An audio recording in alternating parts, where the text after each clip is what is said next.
L'homme étant un pour soi, celui-ci doit se sentir redevable à l'égard de son Créateur. Mais savoir qu'on a un Créateur ne suffit pas. C'est mieux d'opter pour la métacognition. Dès lors qu'on sait qu'il existe un être qui est à l'origine de son existence, ce qu'il faut faire, c'est de trouver des réponses à la question pourquoi on est créé. D'où il faut lire et comprendre la Bible selon la pensée de Dieu. La Bible est un document qui contient les enseignements dès la création à la fin du monde. Il faut s'en servir pour ne pas s'éloigner de la volonté de Dieu. Les réponses sur comment vivre en paix avec soi et avec les autres se trouvent toujours dans ce document, avec le pardon comme le dissolvant des travers des humains. Les chrétiens, notamment les catholiques, se servent de la Bible pour réguler leur conduite. Avec l'arrivée des Européens et des missionnaires, les religions catholiques et protestantes ont pénétré le territoire congolais, parfois de manière brutale, en détruisant des objets de culte traditionnels pour évangéliser les populations locales. Les autochtones congolais se sont imprégnés des religions occidentales, dont celle catholique. Le monde de la foi étant celui des résultats vérifiables, ils en ont fait leur. Gilbert Laou et Véronique Kienzi sont mariés légitimement depuis 1957. Ça fait 3 ans qu'ils n'ont pas d'enfants. Malgré les dires des uns et des autres, ce couple catholique croyait dur comme fer que leur prière trouverait gain de cause en mettant la Vierge Marie, mère de Jésus, à l'épreuve. Frappons à la bonne porte. 3 ans après leur mariage, c'est le 1er décembre 1960, sous la pluie, dans la province du Bandundu, province d'origine du dit couple, dans le district du Kwango, à Kikianvu, village d'origine de l'époux, que Véronique accouche d'un mignon garçon qu'il nomme Bonaventure Laou, que les intimes vont surnommer plus tard Boza, Bona et Tata. Un élève brillant, salement intelligent, un véritable cadeau des cieux pour l'humanité du point de vue quotient intellectuel. Ses parents tenaient à ce qu'il ait une éducation de qualité. La fin justifie les moyens. Bonaventure Laou a un parcours scolaire irréprochable et un bon parcours académique. Il a fait ses 2 premières années du primaire à l'école salutiste au quartier 2 dans la commune de Massina. Des 3e en 6e année à l'école primaire Sainte-Famille, mais dans différents sites. La 3e année à Bambou à Massina quartier 1 et la 4e année dans la paroisse Sainte-Famille. Quant à la 5e et la 6e année primaire, Bonaventure a étudié à Maman Waboboto. Toujours à Kinshasa, Bonaventure Laou a fait le cycle d'orientation à l'école Saint-Kibuka à Massina. Pour continuer ses études, Bonaventure dit à son père: « Père, je veux faire la section littéraire pour devenir avocat, soit journaliste. » Mais son père n'en a pas voulu. Selon lui, il devait faire la section technique, chose qui allait dans le sens de contredire sa position d'avant, lui qui avait consacré son fils pour devenir prêtre. Au finish, il a cédé. C'est à ce prix que Bona va faire la section littéraire à l'Institut Lumumba.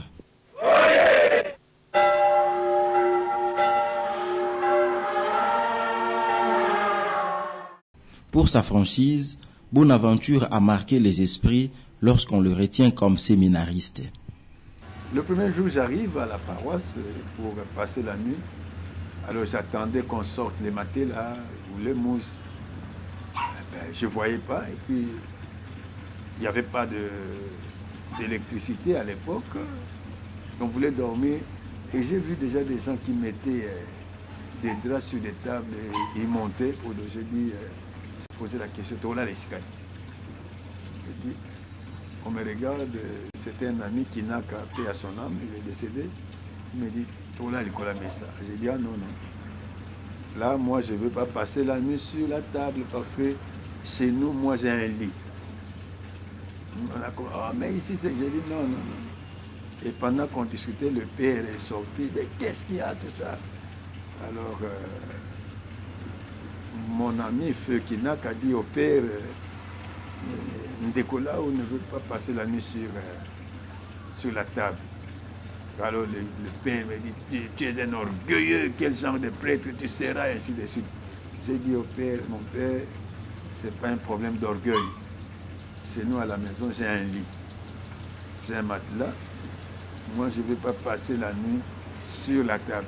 Si devenir prêtre, on passe la nuit sur la table, moi, je ne préfère pas devenir parce que j'aurai mal aux côtes, mal au dos, ainsi de suite. Non.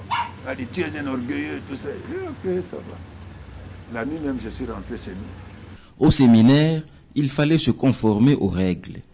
Tous ceux qui voulaient accoster au bon port, notamment Bonaventure, les ont prises pour boussole. Il est choisi doyen de la promotion par ses camarades. Le 4 janvier 1990, ils sont ordonnés diacres. Le cardinal Maloula est mort, c'est à Monseigneur Moquet d'assumer l'intérim. Monseigneur Moquet dit: le rapport du diaconat vaut aussi pour le sacerdoce.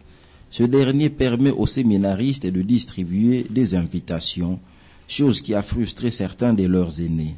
Il n'était que question de jours pour que le numéro 1 de l'Église catholique en République du Zaïre appelle le doyen Bonaventure pour lui ordonner de dire à ses amis de ne plus distribuer des invitations.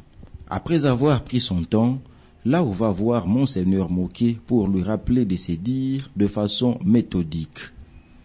Monseigneur, c'est vous qui nous avez appris le français. Vous avez dit que le rapport du diaconat vaut aussi pour le sacerdoce. Ne voulant pas se contredire, Monseigneur Moquet lui dit: va dire aux autres de distribuer les invitations. Enfin, ils sont ordonnés à 29, dont 18 de sa promotion. Et puis, il y a une vocation, moi, il faut aller alors na sepilaki mingi tango ayebisa ngabi naza kokende eza salaki na musala ko banda 6h14 tango na ye na ndako tokuta ngamo tena kumaki liboso ya uti na classe ayebisi nga alobi naza kokenda na kuva wana place wana te réponse na pesa ki était alors na koti ndako nazaki na mbongo na pesi ngabi kendo somela amulangi ya masanga aki asomeli nga amulangi ya masanga na ye na fongoli masanga wana melinda mundamu na supi ndamu na peshe ngabi mela ezali vocation ngamu tunasenga ki yango kozala motema likolo te kende kaka musalo nazaka na isengo mingi sikoyo mwana shimi njila yango wana pakendeki na seminaire tango azole proma ti tozo yeba tepe azalaki na kolari na sengi zitu na kolari o ya koti bazo yemba amikoti sape na makambo ya kokota na kuva tango akoti kolo yezalaka nde na kokenda kuna alobi ngai nakei na seminaire alobi nzambe merci mbuku oyo mobulu eleki makasi akenda ata seminaire afanda kimia abundisi biso bitumba te nde mwana na yo ayibi mwana na yo abundi bitumba ezalaki te. Après les peines, Bonaventure là où n'a pas cessé de nourrir son côté intellectuel. Il était à la propédétique à Jean-Marie Vianney, puis il a fait la philosophie à Saint-Kagua à Kintambo, la théologie à Jean 23, toujours à Kintambo, et la jury de suppléance aux facultés catholiques de Kinshasa. Né artiste, Bonaventure là où a fait l'animation culturelle à l'INA, où il est sorti avec la mention très grande distinction, jusque-là jamais égalée en pourcentage depuis la création de cette institution. Après le diplôme d'études spéciales, Bonaventure se prépare pour sa thèse de doctorat.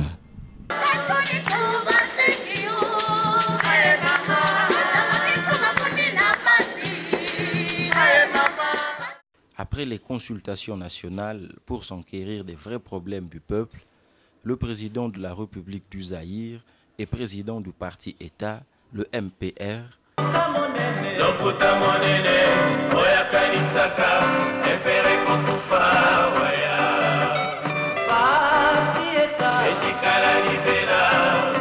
le maréchal Mobutu s'est vu obligé de démocratiser le pays de Joseph Kasavubu au travers son discours du 24 avril 1990 à l'Antélé, bastion du MPR. Aux grandes mutations qui tourmentent le monde en ce XXe siècle finissant, j'ai estimé, seul devant ma conscience, de tenter de nouveau l'expérience du pluralisme politique dans notre pays, avec à la base le principe de la liberté pour chaque citoyen d'adhérer à la formation politique de son choix. Très chers compatriotes, j'ai parlé de bien de choses et de tout le monde. Je n'ai pas parlé de moi. Que devient le chef dans tout cela? Le chef de l'État est au-dessus des partis politiques. Il sera l'arbitre. Mieux, il sera l'arbitre. Mieux, l'ultime réponse.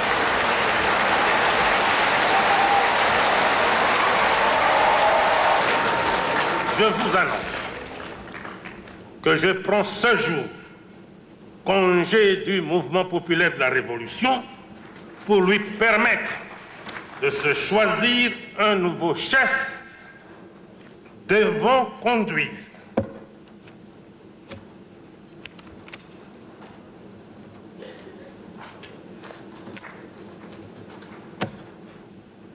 Comprenez mon émotion. Tout juste après, c'était la conférence nationale souveraine avec comme objectif principal élaborer la démocratie et le développement du Zaïre par les Zaïrois et d'abord pour les Zaïrois. Monsieur Mobutu n'a jamais élaboré une pensée philosophique et cohérente à mesure de sous-tendre un système politique. Au mensonge s'ajouteront la pratique de la corruption matérielle et morale, le népotisme et le clientélisme politique et les multiples visages du chef de l'État lui-même, président fondateur, guide, timonier, père de la nation, maréchal, etc., etc. Je demande à la Commission de présenter ses excuses pour cette dithyrambe qui est à la limite de la réconciliation. C'est trop fort, hein? Ces assises ont accouché de belles résolutions. Malheureusement, le président Mobutu n'a pas laissé libre cours à l'application des productions de la conférence nationale souveraine. Soucieux du bonheur des Zaïrois, l'abbé Bonaventure Laou et madame Élisée Dimanja ont frappé des portes pour obtenir l'application des résolutions de la conférence nationale souveraine. D'où la marche des chrétiens en 1992. Nous sommes des bêtes sauvages, nous tuons la dictature continue. Ça continue, qui continue à nous tuer. Une marche voulue pacifique par ses vrais géniteurs, Bonaventure Laou et Élisée Dimanja. Malheureusement, des fois quand on est au pouvoir, on se croit être l'unique propriétaire du pays et prendre des décisions que les autres doivent accepter comme une réalité providentielle. La marche des chrétiens est réprimée. Une répression qui est allée jusqu'à la perte des vies humaines.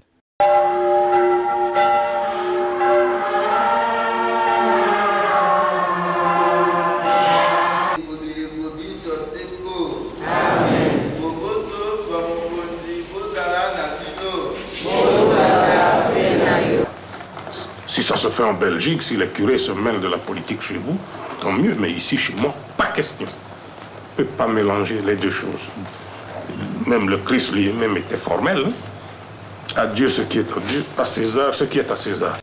Malgré tout, l'abbé Bonaventure Laou reste regardant sur la politique de la République démocratique du Congo et continue de se battre au moyen des idées et des actions de charité pour un Congo fort, prospère, uni et craignant Dieu.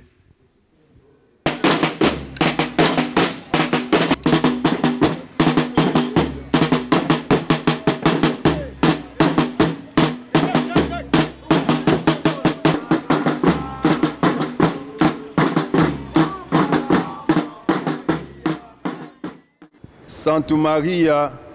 Abbé Bonaventure Lau a commencé son parcours professionnel au collège Saint-Raphaël délimité en tant que directeur des disciplines. Grâce à son savoir-faire, sa rigueur et son amour à son travail, cela lui a valu la promotion une année plus tard. Il est nommé recteur au collège Saint-Joseph de la Gombe. Conscient de la lourde tâche que l'Église lui a confiée, Abbé Lau a su être un bon père de famille au sein du collège Saint-Joseph. Un homme plein d'autorité, à son approche, élèves, parents, enseignants laissent les couloirs libres, surtout s'il est habillé en soutane noire. Nombreux de ses collaborateurs disent de lui un homme bien, sociable au malheur qui frappe ses agents. Honnête, il a appris à ses enseignants d'être toujours honnête dans la vie, de ne pas avoir peur de dire la vérité. Un homme de rigueur dans le travail. Et dans tout ce que j'ai retenu pendant que j'ai travaillé avec lui, c'était l'honnêteté. Donc dans tout ce qu'on doit faire, dans tout ce que nous faisions, nous devons être honnêtes. Et c'est ce que j'ai appris envers lui. Et de rigueur dans le travail. Donc, on ne peut pas vous dire que vous devez faire tel travail. Donc, vos consciences seules vous demandent de faire ce que vous devez faire et le faire avec un bon cœur. Et pour nous faciliter la tâche, il a mis à notre disposition beaucoup d'ouvrages, notamment de grands dictionnaires. Et c'est comme ça, plus tard, il nous enverra apprendre le grand outil de travail, l'ordinateur, pour que nous puissions faire un travail à l'aide de cette machine. Vous savez que nous avons ce que nous appelons les rapports que nous le faisons régulièrement. Et puis, en tant que responsable, en tant que chef, il faut payer à cause de canaux d'information. C'est comme dans les pays, vous pensez que des informations comme il y a des gens, et situation cause à la l'appelle quoi Moutou. Il est prêtre. Prenons ça, il est prêtre. Il est dans sa paroisse. Après la messe, tu sais qu'un parent peut l'aborder pour dire que non, moi je suis parent de tel élève au lycée technique Bomengo et voilà, je me plains du comportement du préfet sur tel point ou sur un professeur de telle matière, sur tel ou tel autre point. Alors ce qui fait que ça au Koutan Arabé, il y a quoi que non, est-ce que vous avez vérifié un peu cette situation-là, il y a quoi temps exploité en oko confirmer oko corroborer oko infirmer ngo alors en faisant rapport ka pona biso basali na mukunzi ezaki koleka malamu azaki vraiment malamu na kokolo bake malamu mingi et surtout ngai un préfet, un homme de rigueur ferme dans ses décisions, très autoritaire. Et il considérait bien ses collaborateurs. Il était plein de la discipline et plein de personnalité. Oui.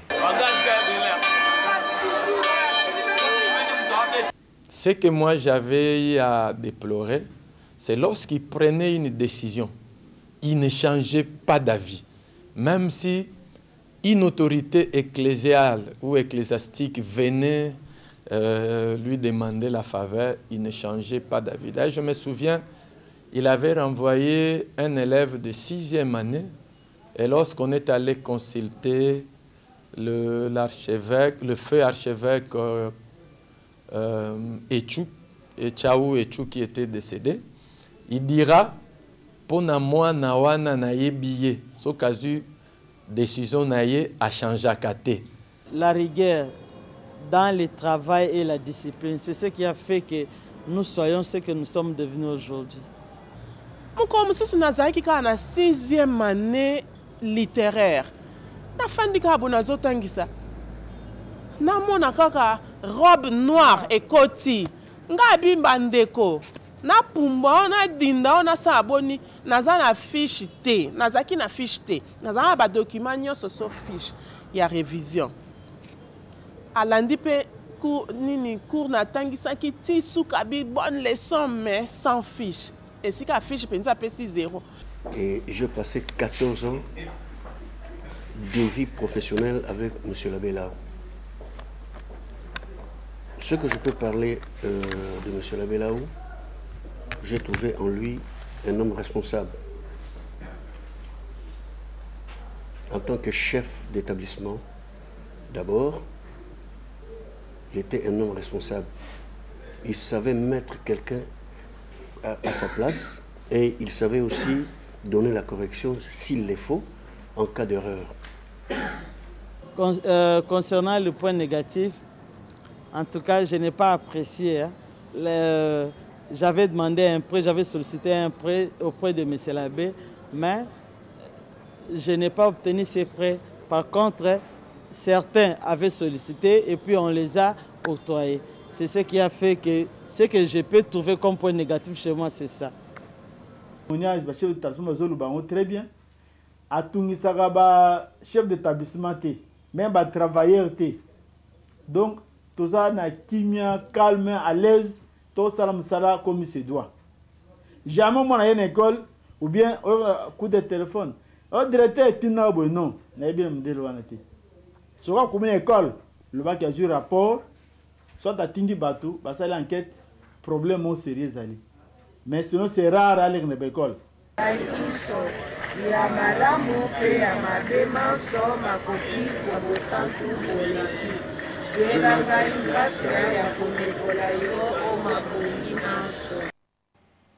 Très loin dans la province de l'Équateur, un homme très dévoué à la Sainte Vierge Marie, Isidore Bakanja, est mort à cause de sa dévotion.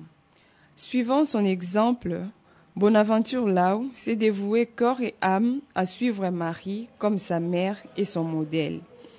Clergé quinois, il fut secrétaire du conseil prébistéral de Kinshasa, aumônier diocésain du mouvement sacerdotal marial et aumônier national du même mouvement. À cause de sa dévotion à Marie, il a son équipe d'intercession dénommée Marie, Mère des Apôtres. Grâce à lui, bon nombre des fidèles se sont dévoués à Marie. Pour l'abbé Bonaventure Laou, la vraie définition de Marie est: la Vierge Marie, c'est d'abord la mère de Dieu, la mère de Jésus, c'est la mère de l'Église, c'est la mère de tous les hommes. Tous les chrétiens que nous sommes, nous nous reconnaissons être les enfants de la bienheureuse Vierge Marie.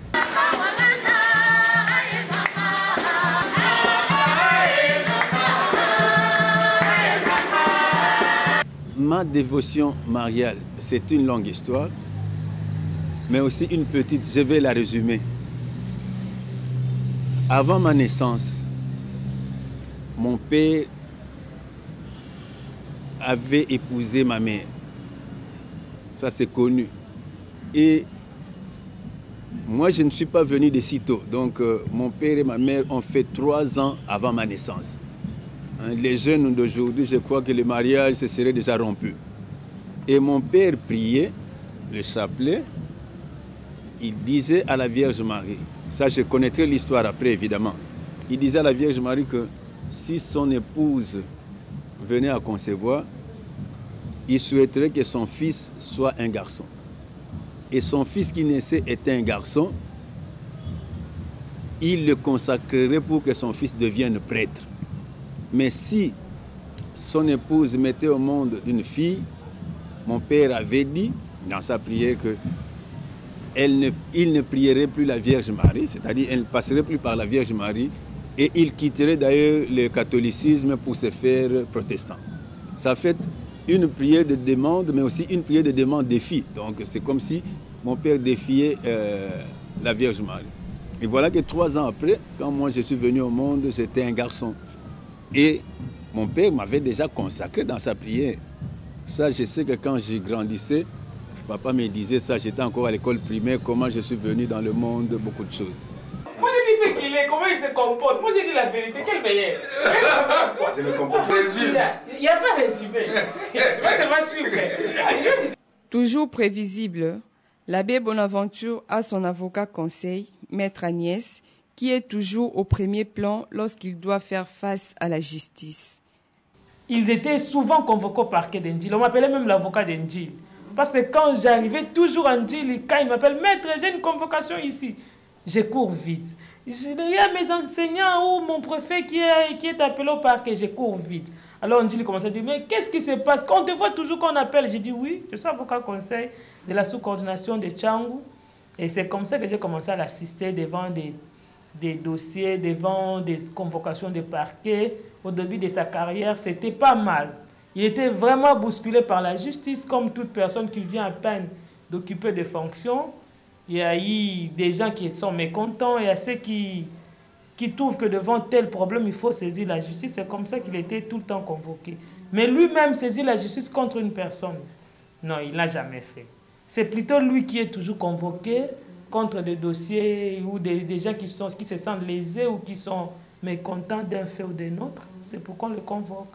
Mais ce n'est pas facile de s'occuper de Bonaventure. Là où il est très, très, très têtu. Quand il prend une position, c'est difficile qu'il change. Et j'ai toujours des difficultés quand je l'assiste au tribunal ou au parquet. Il y a des moments où je me fâche, je dis, ici c'est moi l'avocat.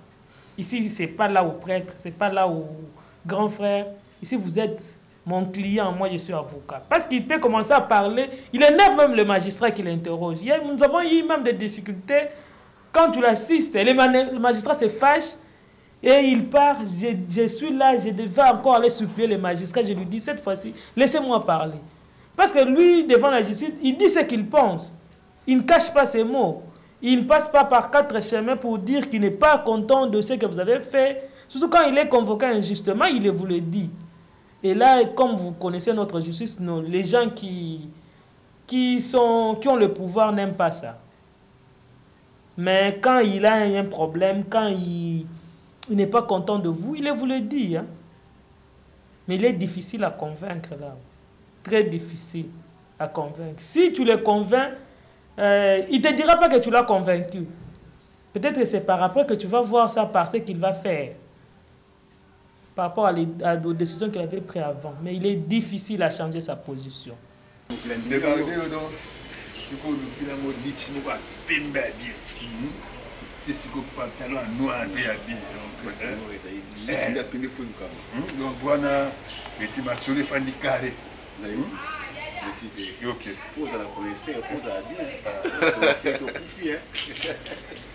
Sur le plan vestimentaire, l'abbé Laou est un homme très propre, un vrai connaisseur des tissus, avec des fondations dignes. Il maîtrise la concordance des couleurs avec de la facilité dans le classement. C'est son esthéticienne Mamie qui arrive.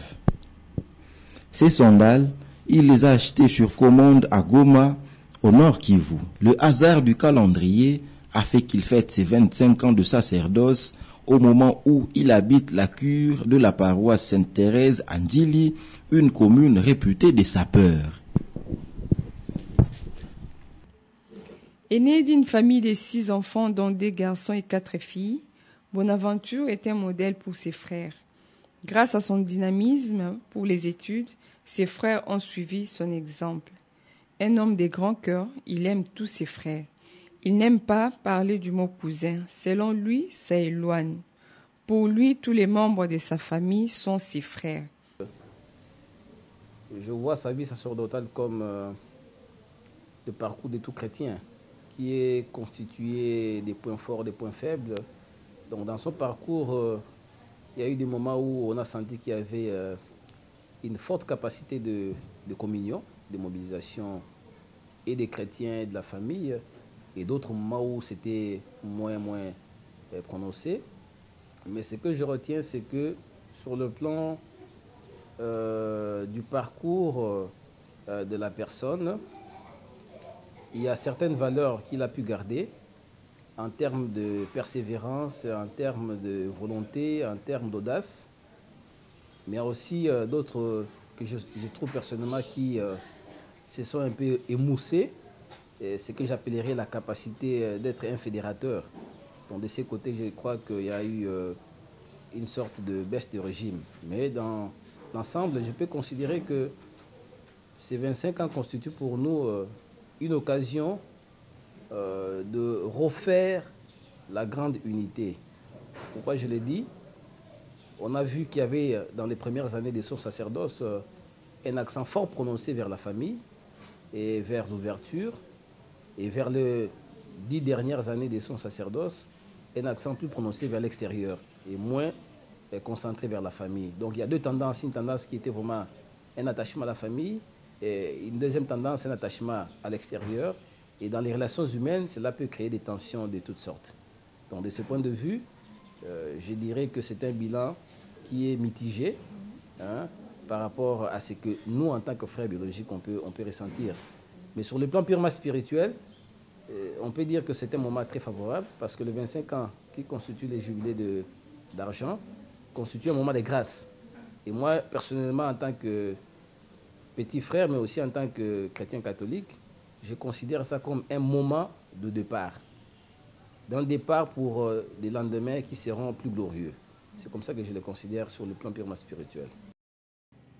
En tant qu'amoureux du ballon rond, l'abbé Bonaventure Laou est à la tête d'une équipe de football, le FC Mouteba. Curieusement, son FC ne signifie pas football club, mais football du cœur. Mouteba est le nom du défunt père du président d'honneur de la dite équipe. Par moments, l'abbé Bonaventure s'entraîne avec ses athlètes. Frappez!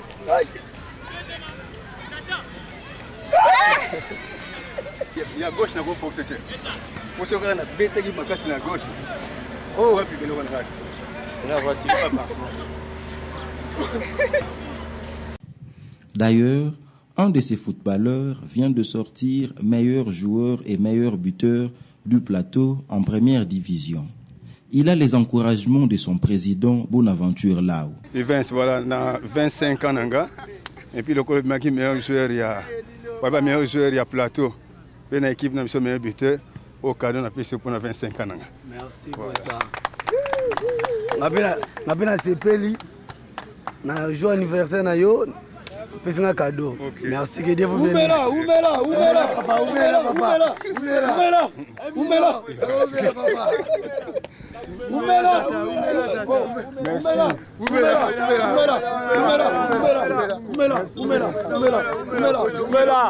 Merci.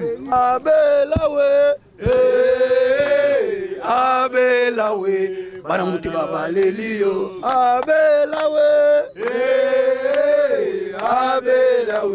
Banamuti Baba Lelio. Ces athlètes ne le désignent pas par président, mais l'appellent Tata pour son cœur en or.